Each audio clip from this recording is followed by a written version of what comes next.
आज के दौर में इंसान भौतिकतावाद में बुरी तरह से उलझा हुआ है। ओम हरि अल्लाह वाहिगुरु गॉड खुदा रब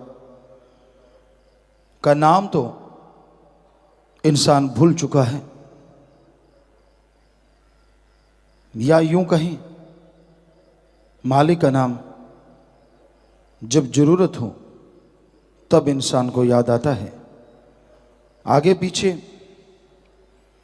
इंसान भौतिकतावाद में बुरी तरह से उलझा है। क्या इस नए दौर में,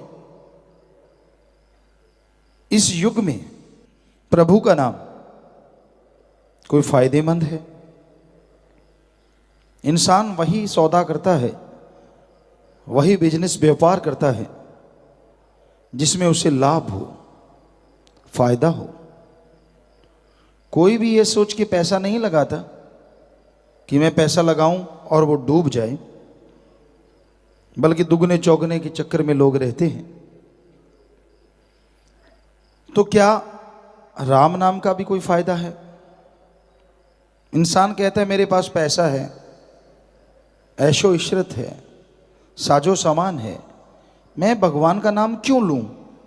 क्या जरूरत है मुझे? क्या मिलेगा मुझे?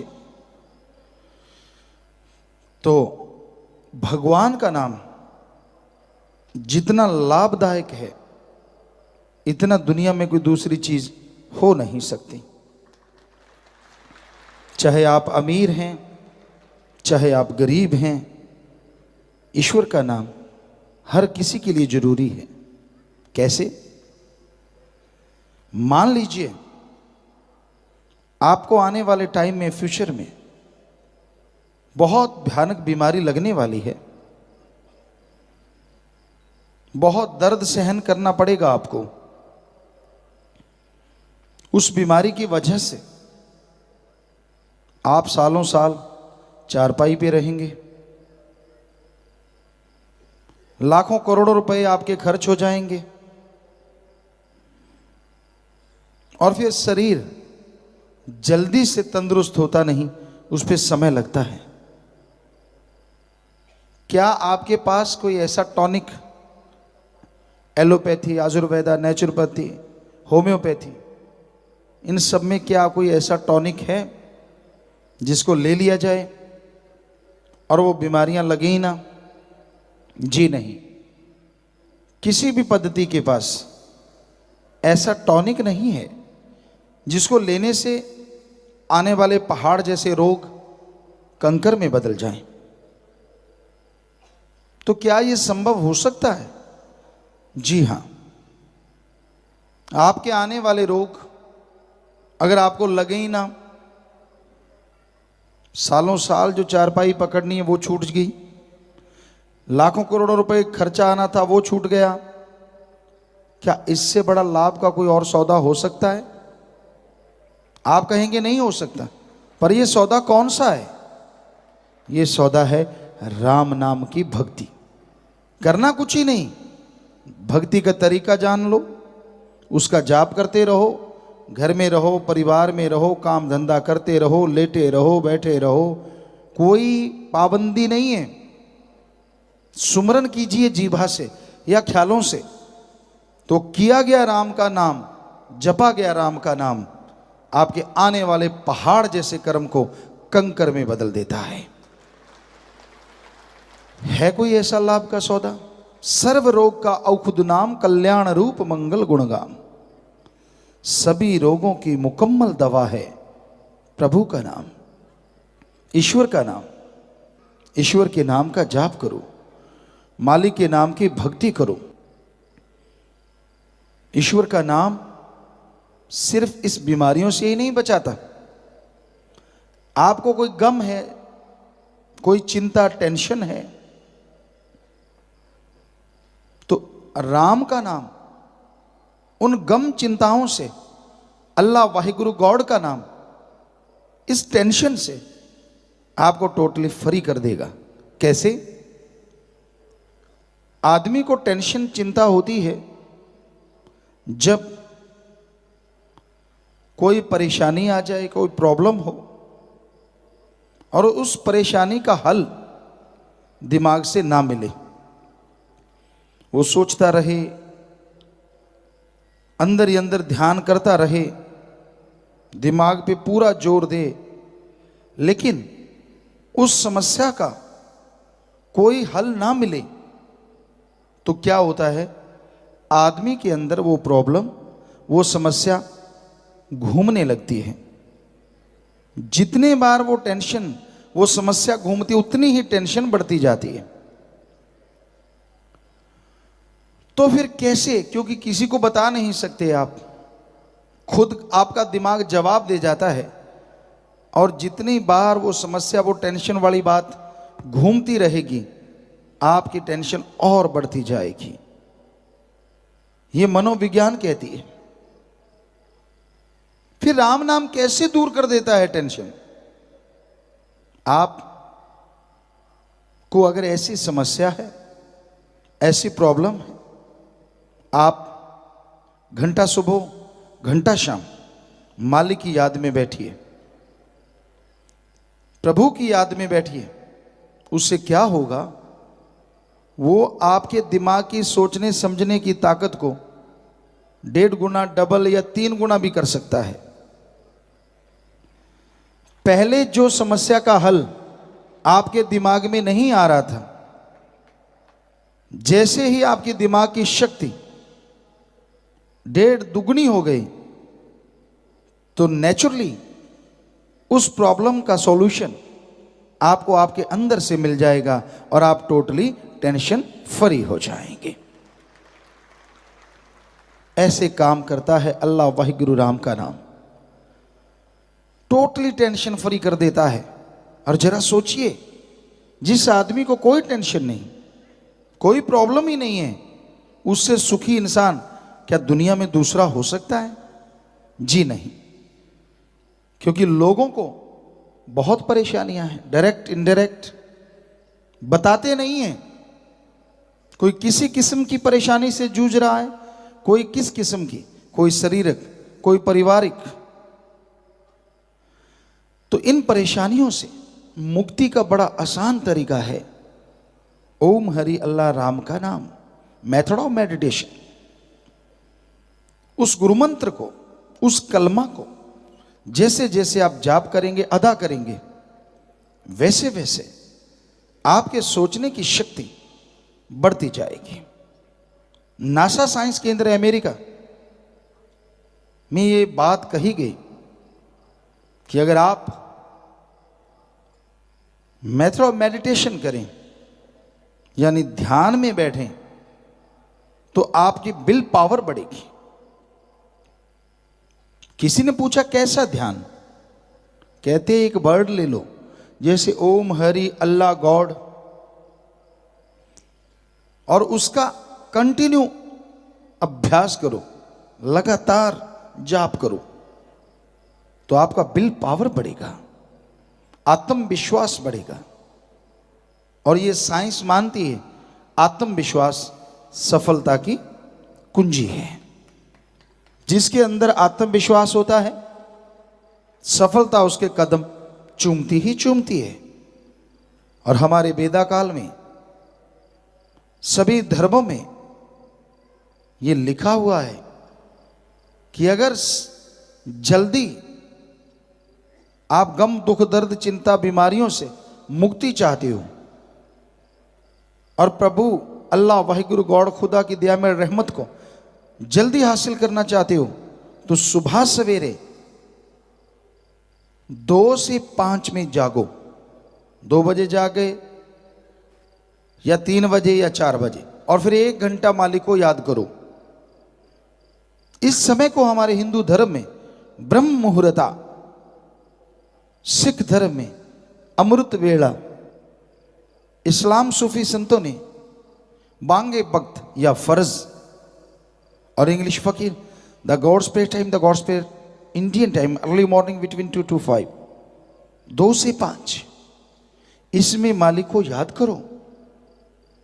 और नासा साइंस केंद्र भी कहता है, जो हमें बताया गया कि सुबह 2 से 5 का जो टाइम है इसमें जागो, ऑक्सीजन ज़्यादा और शुद्ध होती है। मेडिटेशन करोगे तो जल्दी विल पावर बढ़ेगा। तो जो धर्मों में हजारों साल पहले कहा था, आज साइंस भी मान रही है, विज्ञान भी मान रही है। तो ऐसा करने से आपका आत्मबल जल्दी बढ़ेगा और आप मालिक की कृपा दृष्टि के काबिल, दया में रहमत के काबिल बनते चले जाएंगे। अब जरा सोचिए कितना फायदेमंद है मालिक के नाम का सौदा। कुछ नहीं देना आपने, ना घर छोड़ना है, ना परिवार छोड़ना है, ना नौकरी छोड़नी है, ना घर छोड़ना, ना बाल बच्चे, ना धर्म छोड़ना, ना पहनावा बदलना। मालिक को इन चीज़ों से कुछ लेना देना नहीं और ना ही कुछ देना, क्योंकि ओम हरि अल्लाह वाहिगुरु राम मंगता नहीं।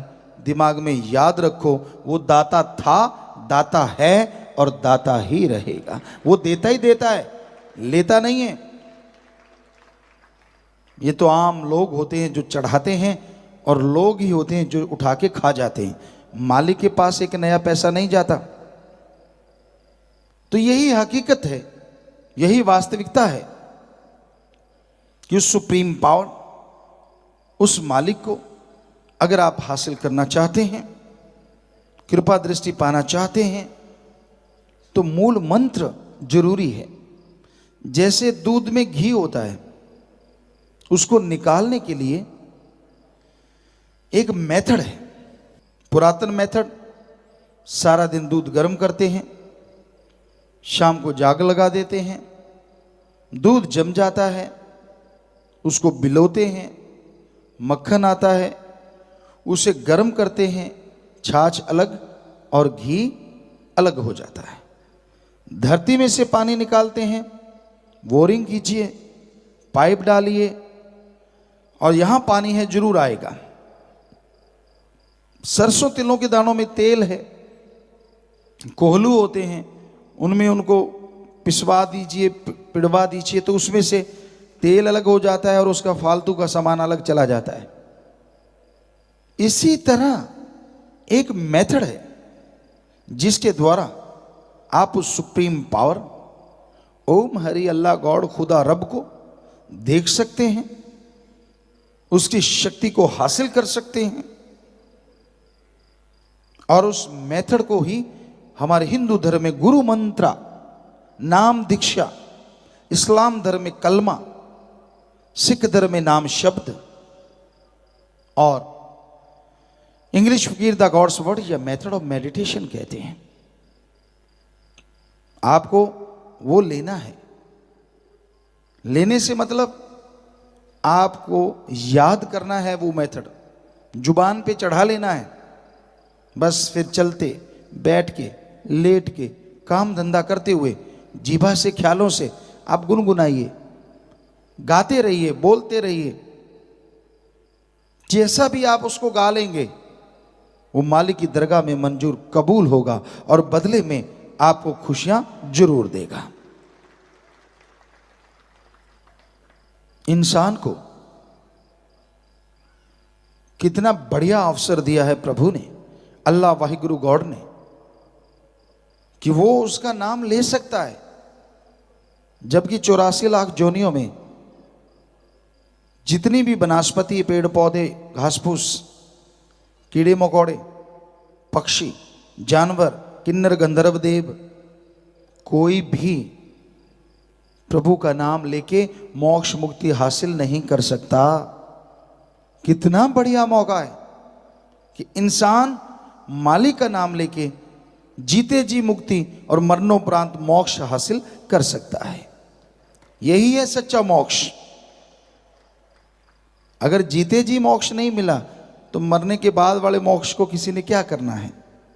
जीते जी मोक्ष गम, दुख, दर्द, चिंता, परेशानी, टेंशन से मुक्ति और मरने के बाद आवागमन से मुक्ति, ये संभव है अगर आप मालिक का नाम जपते हैं। अहंकार छोड़ दीजिए, खुद ही छोड़ दीजिए। सब कुछ वो देने वाला है। दीनता नम्रता धारण करे रखिए। चाखा चाहे प्रेम रस, राखा चाहे मान, एक म्यान में दो खड़ग, देखा सुना न कान। कि एक तरफ आप भगवान अल्लाह राम मालिक गॉड खुदा की दया में रहमत को पाना चाहते हैं, और दूसरी तरफ आपके अंदर अहंकार है। मैं ऊंचे धर्म से, मेरे पास पैसा, मेरी राज पहुंच, मेरे बहुत सारे बच्चे, मेरे पास इतनी जमीन जायदाद, कोठियां बंगले बगीचे।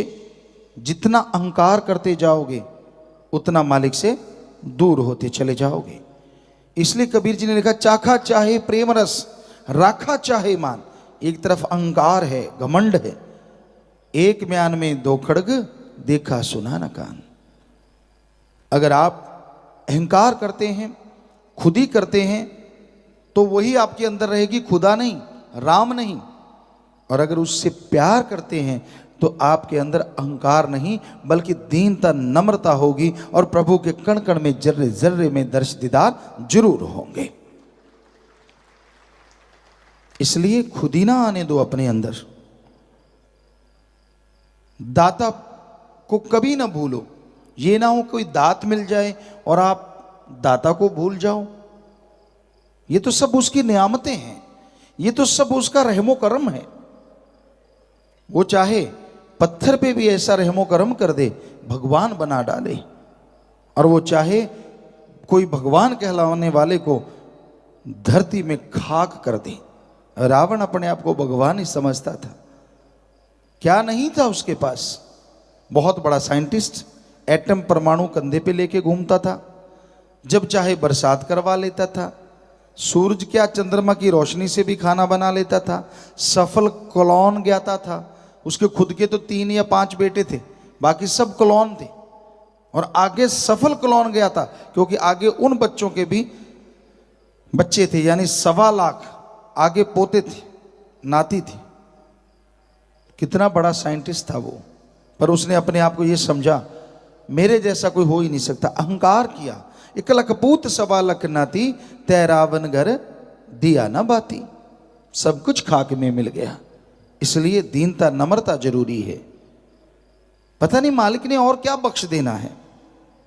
भगवान अल्लाह वाहिगुरु गॉड खुदा रब के दर पे जो झुक गया सो पा गया, जो तण गया सो गवा गया। जितनी दीनता नम्रता कोई धारण कर लेता है, उतनी जल्दी उसकी झोलियां मालिक के रहमो करम से भरती चली जाती हैं, और वो अंदर बाहर से माला माल होता चला जाता है। तो आप अपने जमीर को जगाइए, कभी भी अहंकार ना आने पाए। ईश्वर का नाम लीजिए, अति जरूरी है, क्योंकि अगर आप गुरु मंत्र से जुड़ जाते हैं, मालिक के नाम से जुड़ जाते हैं, तो आपके पास एक मेथड है, आपके पास एक युक्ति है। कभी भी आपको कोई गम आता है, कोई चिंता आती है, कोई टेंशन आता है, तो उस युक्ति का अगर इस्तेमाल करेंगे तो वो गम, चिंता, टेंशन दूर होती चली जाएगी। और अगर आप सुख शांति में कंटिन्यू लगातार उस युक्ति से अभ्यास करते रहेंगे, नियम बना लीजिए कि चलो आधा घंटा सुबह शाम, घंटा सुबह शाम भक्ति इबादत करेंगे, तो आपको दुख दर्द परेशानी आएगी नहीं। दुख में सुमरन सब करें, सुख में करे ना कोई। जो सुख में सुमरन करे तो दुख काहे को होए। दुख में, परेशानी में, तकलीफ में हर कोई राम राम, अल्लाह अल्लाह, गॉड गॉड करता है। अगर आप सुख शांति में मालिक को याद कर लें तो आपको कोई दुख दर्द परेशानी आ ही नहीं सकती। उदाहरण के तौर पे, पढ़ने वाले बच्चे जब पेपर नजदीक होते हैं, वाह क्या भगवान के भक्त बन जाते हैं। प्रभु मैं तुझे लड्डू चढ़ाऊंगा, तुझे हलवा चढ़ाऊंगा, तुझे पैसे चढ़ाऊंगा, और बदले में रात को पेपर दिखा जाना जो कल को आएगा। क्या कमाल है। पक्का तेरा भक्त बन के रहूंगा और अगली बार पक्का पढ़ा करूंगा, इस बार बेड़ा पार कर दो। हर बार यही हाल होता है। तो किसी का बच्चा बीमार हो जाए, मालिक ना करे ऐसा हो, पर कर्म तो चलते ही रहते हैं। बच्चा बीमार हो और डॉक्टर कह दें कि ये तो लाइलाज है, फिर देखिए कैसे भगवान की मिन्नत करता है, भगवान तेरी काली पीली नीली गऊ मेरे बच्चे को बचा ले, मैं तो तेरा ही बंदा हूं। पहले किसका था भाई? पहले भी तो भगवान का ही था, पर वो याद नहीं था क्योंकि तेरे को सुख था। तो हमारे धर्मशास्त्र सभी कहते हैं, सभी धर्मों के, कि आप सुख शांति में भी सुमरन करेंगे, भक्ति इबादत करेंगे तो आपके गम दुख दर्द चिंताएं मिट जाएंगी, आपके आने वाले रोग आपको लगेंगे नहीं। इसलिए नियम बना लीजिए कि आपने 15 मिनट, आधा घंटा, 5 मिनट, 2 मिनट सुबह शाम सुमरण करना ही करना है। अगर आप नियम बना लेंगे तो मालिक का नाम ले पाएंगे, नियम नहीं बनाएंगे तो राम का नाम नहीं लिया जा सकता, और बातों में ही ध्यान उलझा रहता है। तो समय आपने निश्चित कर रखा है, सुबह सवेरे उठते हो, रफा हास्त दौड़ के जाते हो, चाय पानी नाश्ता लेते हो, अभी खा के हटते हो, दोपहर के खाने का फिक्र पहले हो जाता है, यार फलां जगह जाना है, कोई इंतजाम, फिर शाम का खाना। तो ये सारा कुछ आपका नियम है। दफ्तर जाते हो, काम धंधा करते हो, हर कार्य के लिए आपके पास नियम है, आपके पास समय है। पर इस समय में प्रभु के नाम का, अल्लाह मालिक की भक्ति का कोई समय निश्चित ही नहीं है कि आप किस टाइम पे मालिक का नाम लिया करेंगे। टाइम निश्चित करना अति जरूरी है। तो वो समय निश्चित कर लीजिए कि इस समय मैंने मालिक को याद करना ही करना है, तो आप मालिक का भक्ति कर सकेंगे, और तो जाके आपके आने वाले भयानक कर्म पहाड़ से कंकर बनेंगे और मालिक की दया में रहमत के काबिल आप बनते चले जाएंगे। देखिए, एक नया पैसा नहीं आपने लगाना, धर्म नहीं बदलना, कपड़े अलग तरह के नहीं पहनने, एक नया पैसा नहीं आपने देना, घर परिवार नहीं छोड़ना, किसी भी तरह के किसी चक्कर में नहीं उलझना। बस एक मेथड लेना है, गुरु मंत्र तरीका लेना है और फिर उसका अभ्यास करते रहना है। जब भी आपका दिल करे, कोई पाबंदी नहीं, 24 घंटे में जब भी दिल करे, अगर निश्चित कर लो तो फिर तो कहना ही क्या है, फिर तो रहमत जल्दी बरसेगी। अदरवाइज जब भी जाप करोगे 2 मिनट 4 मिनट, वो जाप किया गया व्यर्थ नहीं जाएगा, उसका फल आपको लाजमी मिलेगा ही मिलेगा। कलयुग में मालिक की याद में बैठना या मालिक की याद में आना कोई मामूली काम नहीं है। और बातों पे लोग कितना कितना टाइम बर्बाद कर देते हैं, लेकिन मालिक की याद में बैठना कोई मामूली बात नहीं है। पर जो भी साथ संगत इस मालिक की याद में, परमपिता परमात्मा की याद में सजी हुई है,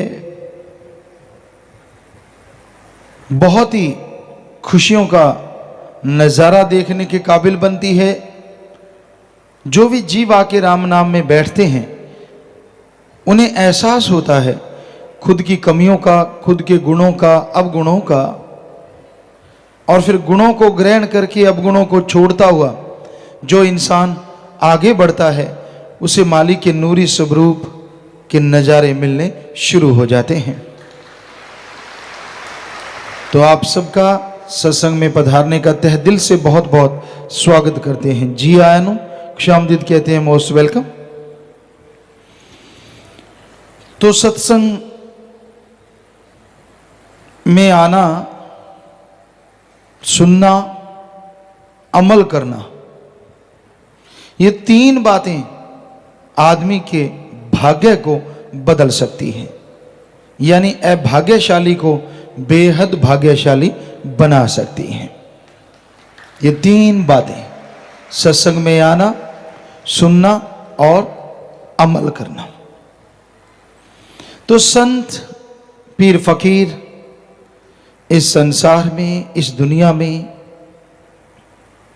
सबका भला करने के लिए आते हैं, सबका भला मांगते हैं और भलाई के लिए दुआ करते हैं। वो कभी किसी का बुरा चाहकर भी नहीं करते। यानी कोई कहे, कोई बोले, किसी के कहने से भी किसी के लिए बुरा या बद्दुआ संत पीर फकीर कभी कर ही नहीं सकते। उनके हाथ हमेशा सबके लिए दुआ के लिए फैलते हैं कि हे मालिक, हे राम, हे ईश्वर, हे वाहिगुरु, हे गॉड, खुदा रब, सब तेरी औलाद हैं, सबको सद्बुद्धि बख्श ताकि हर कोई तेरी भक्ति करे और आवागमन से आजाद हो सके। संसार भौतिकतावाद में पगलाया है। काम वासना, क्रोध, लोभ, मोह, अहंकार, मनमाया, काल ने इन सातों द्वारा जाल बिछाया है और रूपी जीव इनके लालच में बुरी तरह से आया है। दिन रात इन्हीं का गुणगान करता है और इन्हीं में उलझता जा रहा है। और जब बुरी तरह से उलझ जाता है फिर बेहद परेशान होता है, क्योंकि जो गुनाह हुए, जो बुरे कर्म हुए, उनकी सजा भोगनी पड़ती है। और जब गुनाहों की सजा मिलती है, जब गुनाह भोगने पड़ते हैं, तब व्याकुल तड़फता इंसान सोचता है कि उसके साथ ऐसा क्यों हो रहा है। कोई न कोई पाप कर्म, कोई न कोई बुरा कर्म इंसान ने जो किया होता है, उसका फल जब चुकाना पड़ता है तो आत्मा व्याकुल हो जाती है, मन तिलमिला जाता है और बेहद दुखी होता है इंसान। तो इंसान को हमेशा मालिक से मालिक को मांगना चाहिए, तो अपने आप मालिक की दया में रहमत मिलती जाती है। संत पीर फकीर मालिक के नुमाइंदे होते हैं। हर जीव को मालिक से जोड़ना, हर जीव को काल के चक्रव्यूह से बाहर निकालना, ये संत पीर फकीरों का काम होता है। मन जब हावी होता है तो ये हकीकत है, बिगड़ा मन गुरु का ना पीर का। जब मन हावी हो जाए, मनमते लोगों के टोले में फंस जाए, तो बड़े से बड़े भक्त भी गुमराह हो जाते हैं। इसलिए मन से लड़ना सीखो, भक्ति करो, गुरु पीर फकीर पे दृढ़ विश्वास रखो, दृढ़ यकीन रखो, क्योंकि संत गुरु कभी किसी का बुरा सोचते भी नहीं। उनका हर कर्म हर किसी के भले के लिए होता है। भला करना सिखाते हैं, भले के लिए प्रेरणा देते हैं और भला करते रहते हैं। जो जीव संत पीर फकीरों की बात सुन के अमल करता है, यकीनन बेइंतहा उसका भला होता है। आज संसार में हर इंसान सोचता है मैं सुखी हो जाऊं और ज्यादा सुखी हो जाऊं। तरह तरह की योजनाएं बनती हैं, बिजनेस है, व्यापार है, काम धंधा करना चाहिए, किसी को भी कोई रोक टोक नहीं। हमारा कहने का मतलब, इनसे आत्मिक शांति, आत्मिक आनंद या परमानंद पाया नहीं जा सकता। ठीक है, शरीर के लिए, परिवार के लिए आप कमाएंगे, वो भी मेहनत से, हक हलाल से, तो बेहद खुशियां रहेंगी। और कहीं आप बुरे कर्मों से, पाप गुनाहों से कमाते हैं, तो वो दौलत आपके लिए एक तरह का चक्रव्यूह बन जाएगी, जिसे आप छोड़ तो नहीं पाएंगे, पर दुखी दुखी दुखी होते रहेंगे। जब आदमी गुरु संत पीर फकीर की सुनता नहीं, मन मते और लोग और मन के कहने चलता रहता है, तो दुखी होता है। संतों को कभी किसी से कोई दुश्मनी नहीं होती, क्यों होगी दुश्मनी, किस लिए होगी? वो तो सबका भला करते हैं। उनका आसन ही ऐसा होता है कि चाहे कोई उन्हें गालियां दे, बुरा कहे, गलत बोले, फिर भी उसके लिए दुआ करते हैं। कोई भी बात कहते हैं जीव को समझाने के लिए, मालिक से किए गए कौल इकरार याद करवाने के लिए, और उनका कोई मकसद किसी को डराना, बहकाना या गलत रास्ते पे ले जाना नहीं होता। तो इसलिए भाई, संतों के वचन सुन के उन पे अमल जरूर करना चाहिए। आप संतों के वचन सुनो। और संत क्या कहते हैं? नशा ना करो। कोई भी नशा आपको बर्बाद कर देगा। कोई भी देवी देवता किसी भी नशे का भोग नहीं लगाता।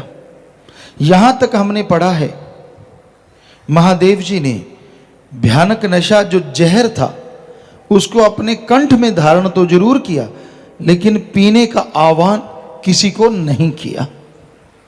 सो कोई भी देवी देवता किसी का घर बर्बाद नहीं कर सकता। इसलिए नशों को वर्जित माना गया। जब समुद्र मंथन हुआ,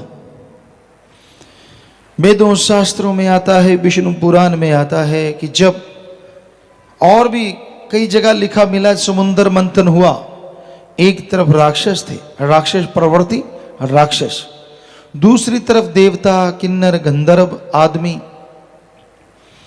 तो इन्होंने समुद्र को मथा। ये हकीकत भी हो सकती है, मालिक के खेल हैं, वो क्या बना दे, क्या करवा दे, कुछ कहा नहीं जा सकता। तो उसमें बहुत सारी वस्तुएं निकली, बहुत सारा सामान निकला जो पूरी सृष्टि की बनावट के लिए का बाद में काम आया।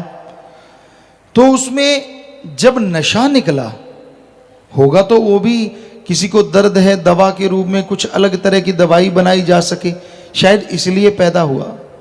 लेकिन उसको पिया नहीं, ना देवताओं ने, न गंधर्व, न किन्नर, न किसी ने नहीं, उसे पिया राक्षसों ने। तो इसलिए हिंदू धर्म में आया, नशे जितने भी हैं ये राक्षसी पीना है। इस्लाम धर्म में आता है, नशे शैतान का घर है। सिख धर्म में आता है, नशे गंदगी हैं, गंदगी। सुबह का शाम, शाम का सुबह उतर जाता है।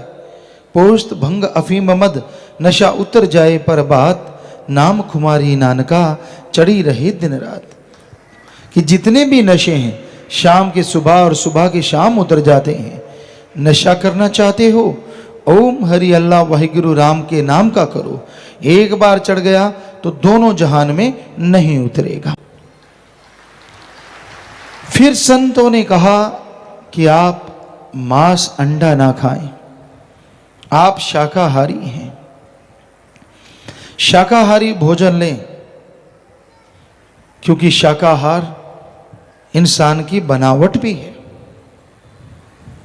हमारे धर्म शास्त्रों में तो साफ लिखा है, शाकाहारी भोजन ही इंसान के लिए अति उत्तम है। यहां तक विज्ञान की बात करें तो अपने बहुत सारी बातें शाकाहारी जीवों से मिलती हैं। मतलब ज्यादातर क्या, बहुत ज्यादा। हाथ के नाखून हैं, हाथ है, दांत हैं, जबड़ा है, क्योंकि मांसाहारियों के दोनों जबड़े लगभग हिलते हैं और शाकाहारी का एक जबड़ा हिलता है। तो दांत हैं, जबड़ा है, आंतड़ियां हैं। मांसाहारी की जो आंत होती है वो मालिक ने बनाई छोटी होती है।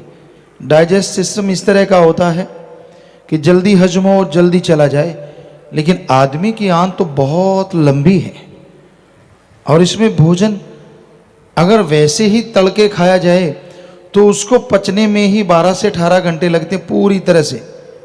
और अगर मांस को तड़के और उस तरह से कोई खाता है, जो साइंटिस्ट कहते हैं कि टोटली डाइजेस्ट होने के लिए उसे 30 से 48 घंटे लग सकते हैं।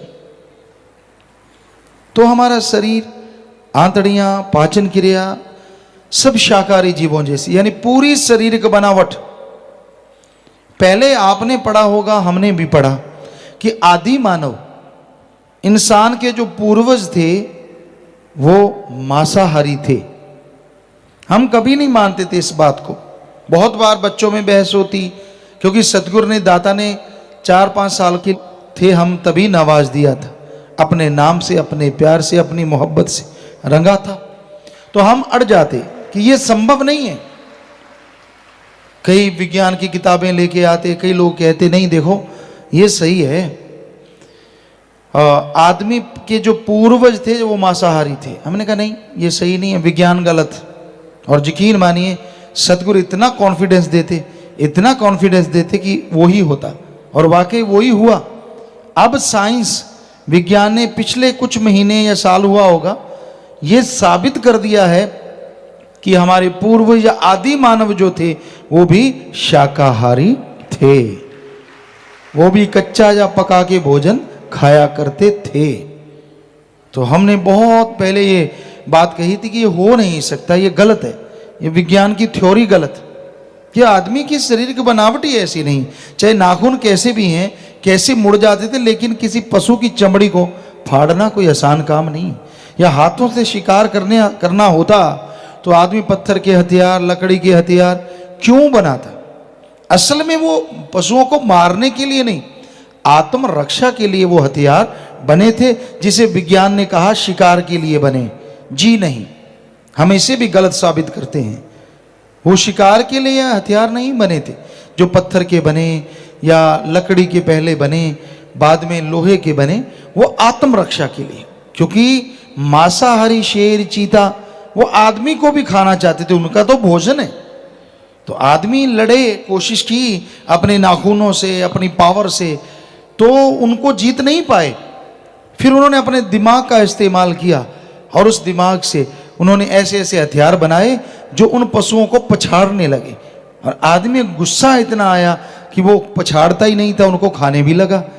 पर जैसे जैसे गुरु आते गए, गुरुओं के संपर्क में वो आते गए, क्योंकि मालिक के प्यारे तो आते ही रहे, तो उन्होंने उनको समझाया कि ये गलत है, ये तो पशुओं का खाना है, हम अलग हैं, पशु अलग है। तो कुछ लोग, क्योंकि शुरू में तो अन्न ही खाते थे, पका के खाते थे, कच्चा खाते थे, ज्यादातर कच्चा खाते थे। तो फिर जब उनको गुस्सा आता कि पशुओं ने हमारे ऐसे मार दिया ऐसे, तो पशुओं को वो खाने लगे थे। और फिर गुरुओं ने, संतों ने आके समझाया, गुरु आते रहे, संत आते रहे, तो फिर लोगों ने धीरे धीरे चीज छोड़ दी। और आज तो करोड़ों में है जो शाकाहारी हैं, जो बाकी मालिक की उस कुदरत की बनावट को बिल्कुल सार्थक कर रहे हैं और मान रहे हैं। तो मांस अंडा नहीं खाना चाहिए। मांस में कोई ज्यादा ताकत नहीं होती।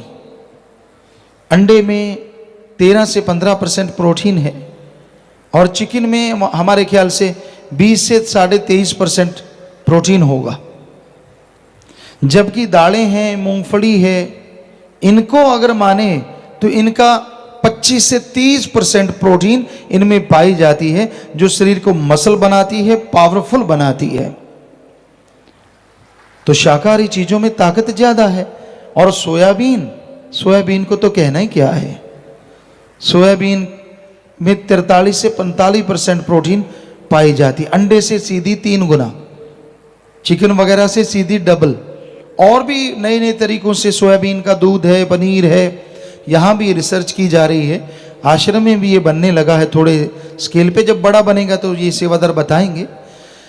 तो उसे वाकई अपने आप में वो एक अलग चीज है, बहुत ही फायदेमंद है। बड़े बड़े डॉक्टर इस बात को स्वीकार करने लगे हैं। तो आदमी बना ही शाकाहारी है, शाकाहार के लिए। और धर्म भी कहते हैं, मांस मछुरिया खात है, सुरापान के हेत, ते नर जड़ से जाएंगे जो मूली का खेत। जमींदार भाई जानते हैं, गाजर मूली बो दो खेतों में, और जब उस फसल को लेते हैं तो खेत में बकाया क्या रहता है? कुछ बाकी चीज रह जाती है? जी नहीं, क्योंकि वो गाजर मूली को खींचते हैं तो वो खेत में कुछ भी नहीं रहता।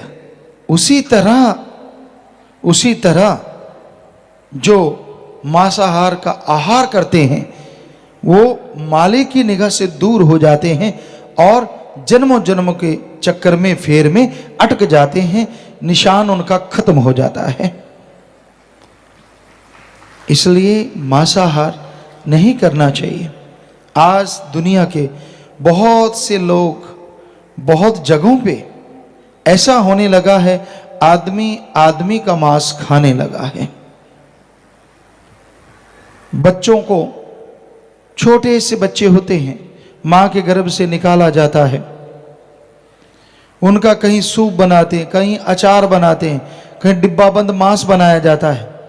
उसमें आदमी के बच्चे को साफ करता है काट के, फिर उसको तलता है, भूनता है।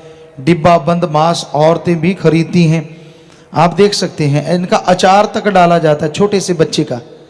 मां के गर्भ से 5 महीने का होता है तब उसको निकाला जाता है। जी आप देख सकते हैं कैसे ये मांस खाया जा रहा है। तो बेहद दर्दनाक है ये मंजर। अगली तस्वीर में आप देखेंगे कि कैसे उन बच्चों का सूप बनाया जाता है। उन बच्चों को साबुत ही उबालते हैं, जैसे टमाटर का बाकी और वेजिटेबल सूप बनता है, इसी तरह उनको उबाला जाता है और उनका सूप, खोपड़ी का, शरीर का निचोड़ के सारा सूप बना देते हैं, स्किन वगैरह उतार के, जो भी फालतू की चीज़ें, हड्डियां निकाल के। आप देख सकते हैं एक प्याली में नन्ही सी खोपड़ी भी है इस फोटो में। क्या हाल है! क्या राक्षस तौबा नहीं करते होंगे, ये तो हमारे भी बाप है, ऐसा तो हमने कभी सोचा भी नहीं। कहते हैं इसमें ताकत बड़ी होती है, जो कि बकवास है, सब झूठ है, ये सही नहीं है। आप देख सकते हैं किस तरह से इंसानियत का नाश हो रहा है।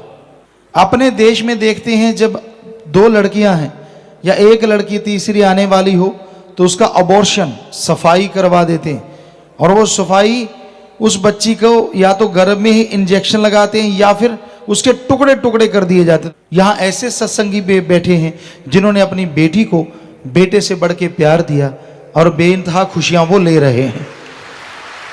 हमें बड़ा गर्व है ऐसे लोगों पे, ऐसे माँ बाप पे, कि जिन्होंने अपने सतगुरु की बात को निभाया। कोई और बच्चा नहीं लिया कि ठीक है बेटी हो गई, ठीक है, ये बेटी को ही सब कुछ माना। तो भाई आइंदा आप कोई भी ना तो भ्रूण हत्या करेंगे ना करने देंगे, ये आपसे प्रार्थना है। तो आप हाथ खड़ा करके कसम खाएं कि हम किसी भी किस्म की कोई भ्रूण हत्या नहीं करेंगे ना करने देंगे। तो मालिक आपको बेइंतहा खुशियां बख्शे, घर में खुशियां आए और मालिक से ओढ़ निभे। सबको बहुत बहुत आशीर्वाद। हाथ नीचे कर लीजिए। तो बेहद खुशी होती है जब आप वायदा करते हैं। आप नहीं करते कोई बात नहीं, करने भी ना दें, आजकल कानून बन गए हैं।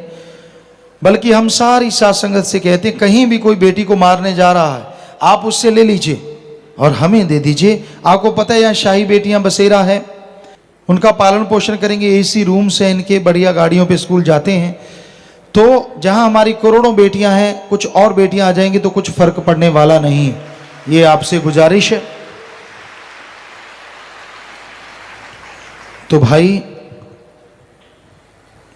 ये मांसाहार इंसान को शैतान बना रहा है।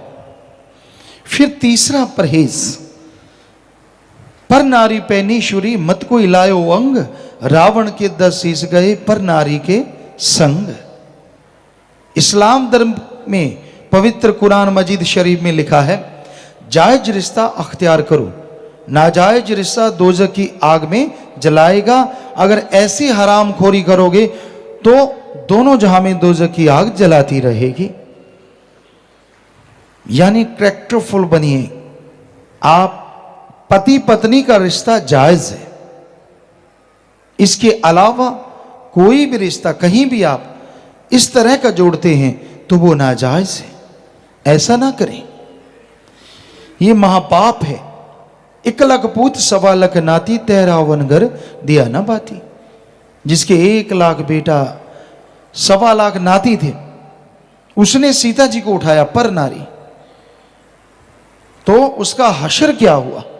क्योंकि सीता जी नहीं चाहते थे, वो तो अपने राम के पुजारी थे और रावण ने उठाया, जबरदस्ती की उसके साथ, और फिर उसका हश्र 1 लाख पूत 1.25 लाख नाती, 13 घर दिया ना बाती। तो ऐसा हश्र हुआ, इतना बुरा हश्र हुआ। और ये बात हकीकत में है, यही सच्चाई है। सिख धर्म में भी आता है, रिश्ते इंसानों में होते हैं, पशुओं में न के बराबर। जिस दिन आदमी पशु बनेगा, इधर भी नरक उधर भी नरक। और एड्स या भयानक बीमारियां जो आ रही हैं, ये पशु से आई हुई बीमारियां हैं। आदमी यहां भी भोग रहे हैं और आगे भी भोगेंगे। 80-80, 100-100 किलो के नौजवान आते हैं, यहां कई बीमार आते हैं, 40 किलो वजन रह गया, नरक कंकाल, मौत मांगते हैं, मौत नहीं मिलती, ऐसी भयानक बीमारियां। तो ये बुरे कर्म ना करो। ये हमारे दाता रहबर मालिक, कुल मालिक रहबर साईं मस्ताना जी महाराज, शास्त्रधाम जी महाराज ने हमें शिक्षा दी, और अब वो ही बुलवा रहे हैं। हम तो खाकसार चौकीदार आपके सेवादार हैं जी। तो इन बुराइयों से परहेज करो। और आज आपको ये बताएं, यहां तक बेटियों की चर्चा हुई। हम दावे से कहते हैं, अपने तजुर्बे से कहते हैं, सतगुरु हर तरह का तजुर्बा करवा रहा है। हमने बेटे भी बना बना देखे, सभी बेटे हैं आप और बेटियां भी, तो बेटे भी कम नहीं हैं। पर अगर ये समाज को देखें, ये समाज पुरुष प्रधान है, इसमें बेटे आगे आ रहे हैं, कोई छोटी बात तो नहीं, बहुत बड़ी बात है।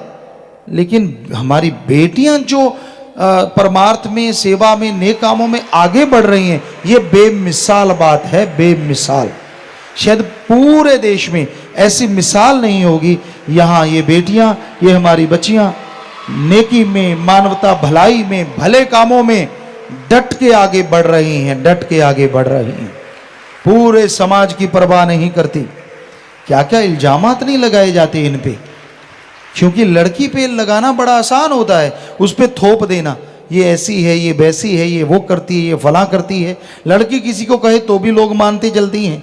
क्या क्या नहीं किया गया, समझदार को इशारा काफी। लेकिन इनके हौसलों को कोई राई भर ना डुला पाया, और मालिक से दुआ ना कोई डुला पाए।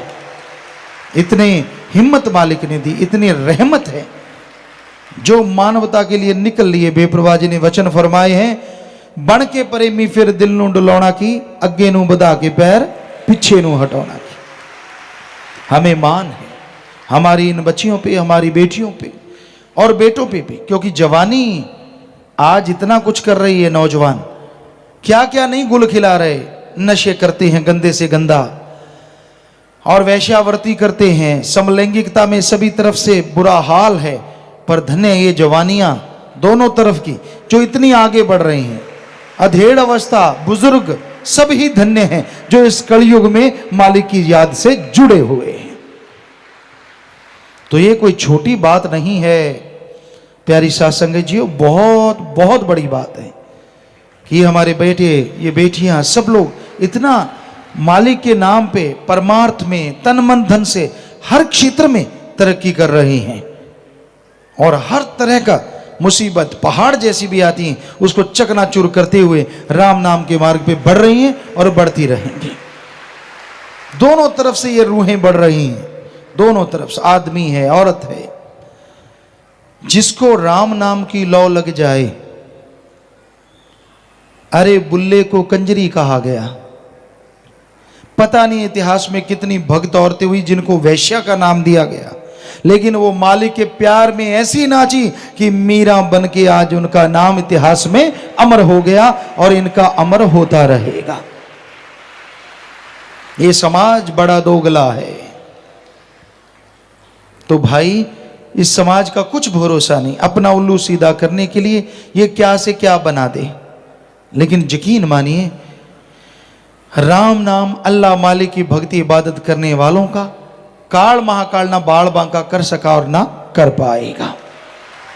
ये बेपरवाह जी के वचन हैं। शायद पुराने सत्संगियों ने सुने होंगे कि तीनों वचनों पे पक्का हो, सुमरन करता हो, सेवा करता हो।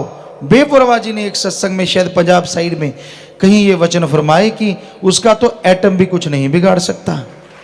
ये कोई मामूली बात नहीं, इतने बड़े वचन। साईं मस्ताना जी महाराज ने तो कितने वचन सच्चे सौदे के मुरीदों के लिए लाके दिए। ऐसी गिफ्ट, ऐसा तोहफा जो मुरीद कल्पना भी नहीं कर सकता, इतना कुछ बख्श के लाए कि जी गरीबी ना रहे, अमीर हो जाएं। और यहां कितने सत्संगी बताते हैं, मेरे पास साइकिल था, मेरे पास कुछ भी नहीं था, ढंग का घर नहीं था, कोई सोच ही नहीं थी, और मालिक ने हवा में उड़ार करवा दी, कारों पे बिठा दिया, पता नहीं क्या से क्या बख्श दिया, और वो बख्शते रहेंगे। तो भाई हकीकत हम कोई अपनी बड़ाई नहीं कर रहे, अपने मालिक दाता रहबर की, जिन्होंने सच्चा सौदा बनाया। और धन्य वो मुरीद आप सब, धन्य माँ बाप जो लगातार दृढ़ता से इस पे चले आ रहे हैं, और कई गुना बढ़ के चलेंगे, और मालिक का तो सैकड़ों करोड़ों गुना हो सकता है आने वाले टाइम में। ये रहमो करम बढ़ता जाए, कुछ पता नहीं। तो अंदर बाहर से झोलियां भरती रहेंगी। जो राम नाम के पुजारी हैं, बस बचनों पे रहिए। तो हमारा कहने का मतलब, क्या लड़के क्या लड़कियां, आप रोजाना देखते हैं, कुछ दिनों से तो खास करके तन मन धन से ये परमार्थ में एक दूसरे को पिछाड़ने में लगे हुए हैं। वो पल पल की भक्ति मालिक मंजूर कर लेता है। जब ये स्कीम लड़ाते हैं, कैसे करें, क्या करेंगे, क्या नहीं करेंगे, तो कबीर जी ने कहा था हर श्वास सुमरण ऐसे करवाता है मालिक, जब करवाने पे आ जाए। सारे सोचते थे, कई बच्चे ये हमसे पूछा करते थे, पिताजी ये कैसे संभव हो सकता है, पल पल का सुमरण तो हो ही नहीं सकता। तो ऐसे करवा लेता, वो करवाने वाला डाडा है। इनकी स्कीम चलती है, ये करेंगे आपा बैठ के, वो करेंगे, इस तरह से करेंगे, फिर उधर वाले ये ना कर जाएं, और इधर वाले सोचते हैं उधर वाले ना कर जाएं। सबका कुछ ना कुछ चोंच में चलता ही रहता है। और ये चले तो ये जगह, जो बेपरवाह ने बोला सचखंड का नमूना, वाकई आपको सचखंड के नजारे भी मिलने शुरू हो जाएं। तो ये आपकी भावना है। तो घोर कलयुग में आप जो परमार्थ में, नेकी में, भलाई में आगे बढ़ रहे हैं, ये बेमिसाल है। और हम सबके लिए मालिक से दुआ करते हैं, मालिक सबको सद्बुद्धि बख्शे, हर कोई नेकी भलाई में आगे बढ़े, कोई भी बुराई में ना फंसे, कोई बुरे और बुराई के जाल में ना उलझे, हर कोई मालिक का गुणगान गाए। चाहे कितना भी कोई दूर बैठा हो, मालिक वहां भी झोलियां माला माल कर देता है। और जो सत्संग में लगातार चल के आते हैं, रूहानी मजलिसों में आते रहते हैं, कहना ही क्या है, बस जब बैठो भावना शुद्ध रखो, मालिक से लिप जोड़ के रखो, यहाँ किसी भी तरह की अलग तरह की हरकत ना करो, ध्यान मालिक से जोड़ो, तो वो पता नहीं क्या कुछ आपका पल पल का मालिक मंजूर करेगा। ये मालिक कहने सुनने से परे रहमत कर रहा है।